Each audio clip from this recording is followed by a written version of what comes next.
Hi, everyone. Welcome to Soulprint. My name is Cyndy. Thank you so very, very much for being here. Also, I want to thank everybody for the really lovely, supportive, kind, generous comments that you all just consistently make. And they're heartwarming, and I thank you for that.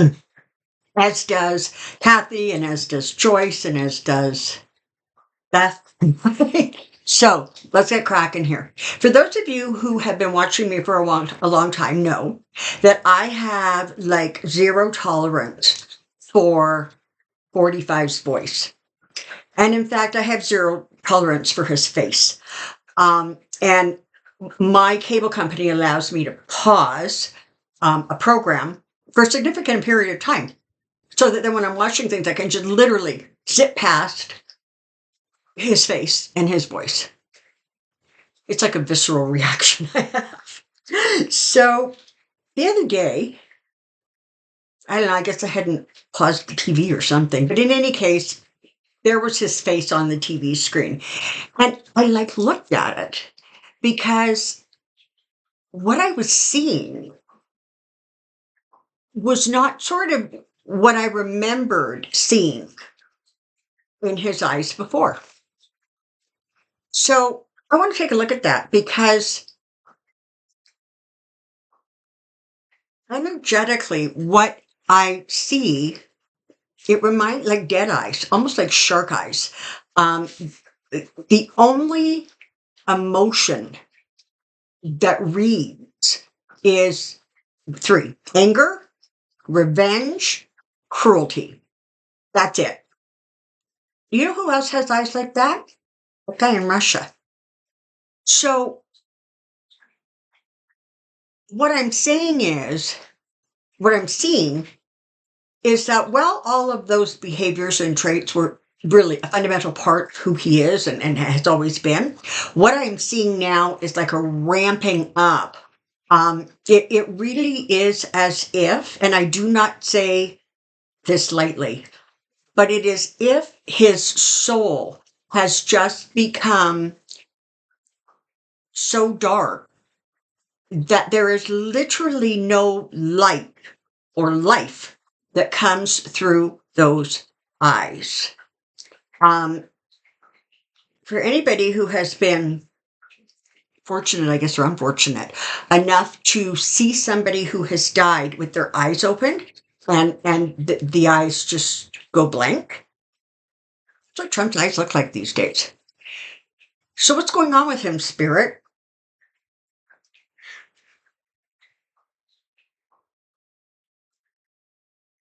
He he always um functioned in a place that was sort of the lowest denominator, right?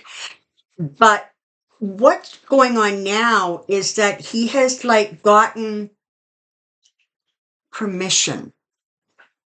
Other leaders are saying, no, you're on the right track. That's the way to do it. Just stomp over that, crush that, get rid of that, because that's what they did. And he aspires to be that person with that attitude and that energy. There is, and I've said this before, this is somebody who is not equipped with compassion or empathy or understanding. It's not part of his makeup. So waiting around for it to show up is like a fool's errand, okay? Because it's not going to show up. But what has happened is he has so immersed himself in these lower vibrational energies and thoughts and ideas and attitudes that it really has taken the spark or the life away. You don't see eyes like that in Obama. You didn't see them in Biden. You sure as hell didn't see them in Kamala Harris. You didn't see them in Trudeau. You don't see them in Macron, right? You just don't see it, except for a select few authoritarian and dictator-like leaders. And that's where he's at. And so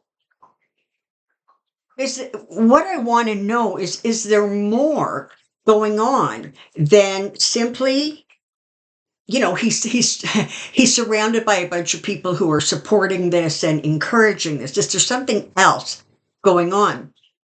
And when I asked Spirit that, and they're going to repeat it now, the answer was this: there is something that has happened.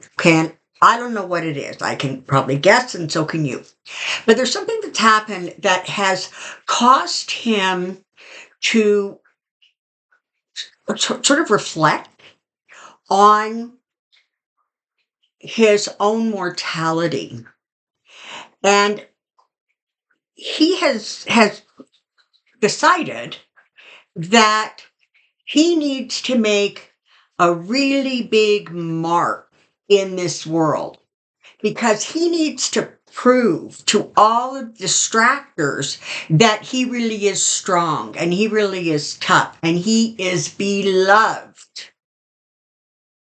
So something, could it have been from the event last summer with the, kind of shooting thing that happened with the ear? Is there something else going on with him? Is he may be suffering some sort of physical ailment or illness that has sort of triggered these thoughts? But there is very much like Putin wants to become emperor of the USSR again, right? It's a very similar attitude to that. Is he feels like he needs to make this really big, strong, powerful name for himself. And while he talks about, a third term or anything like that, he recognizes in some part of him that his days are numbered. He's 78 years old, and not in good health. So it's as if his worst instincts have been encouraged, and we know this, but the degree of the depravity and the cruelty is startling. And there is even a change, even from inauguration. It has become more intense, more dark. So,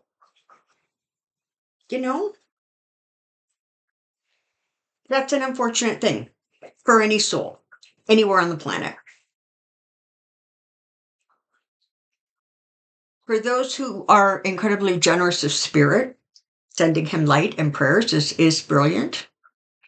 And I'm wowed, because I don't know that I could do that.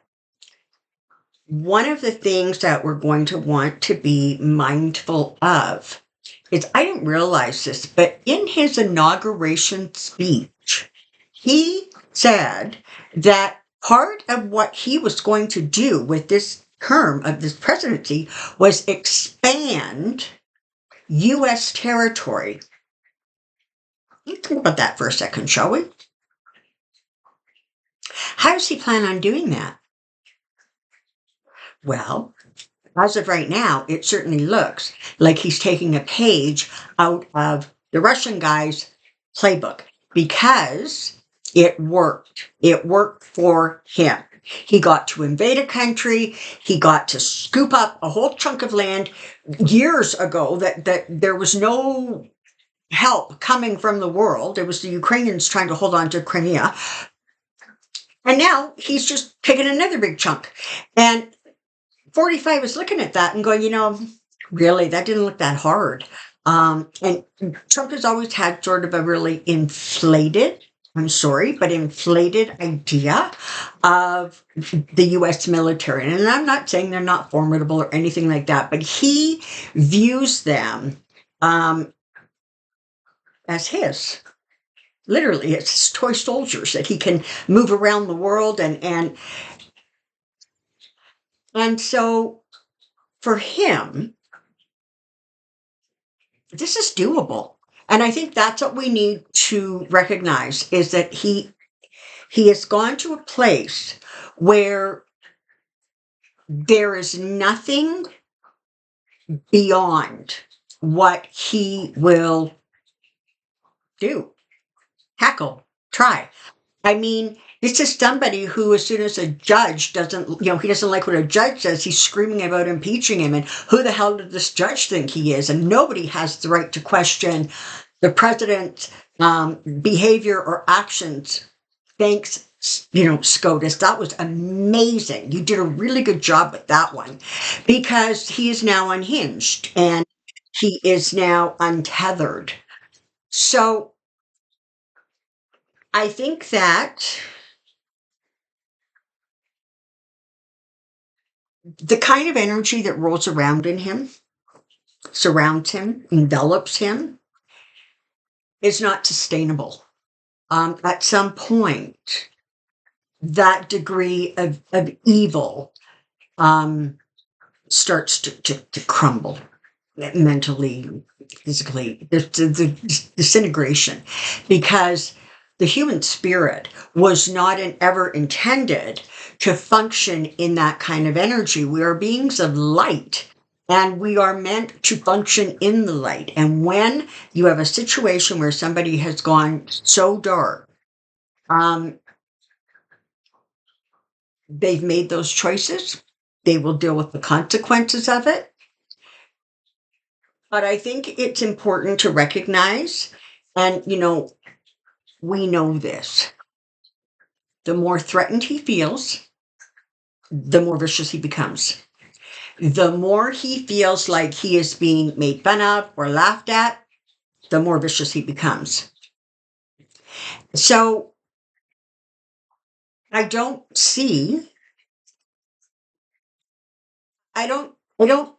they're not showing me that there's going to be some sort of miraculous aha, come to Jesus moment. If anything, what you're going to see is just a continual deterioration, as the energy around him and his body itself cannot sustain that degree of hatred and cruelty and bigotry. And I could go on and on and on, but I don't need to tell you what those words are, because you already know them. So this is just a quick mini. I wanted to pop on just because I was like stunned a little bit by what I did not see, or what I did see in his eyes. But they're dead. The eyes are dead. And the only emotion, the only feeling you get from them is really intense, lower vibrational feelings, right? And that's where you are. And that's where he is. And that's what globally we deal with. And certainly that's what the people of the United States are doing their level best to deal with. But certainly for the next little while, you can anticipate him getting worse before it gets better. Thanks for being here. Until next time, take care and be well. Bye for now.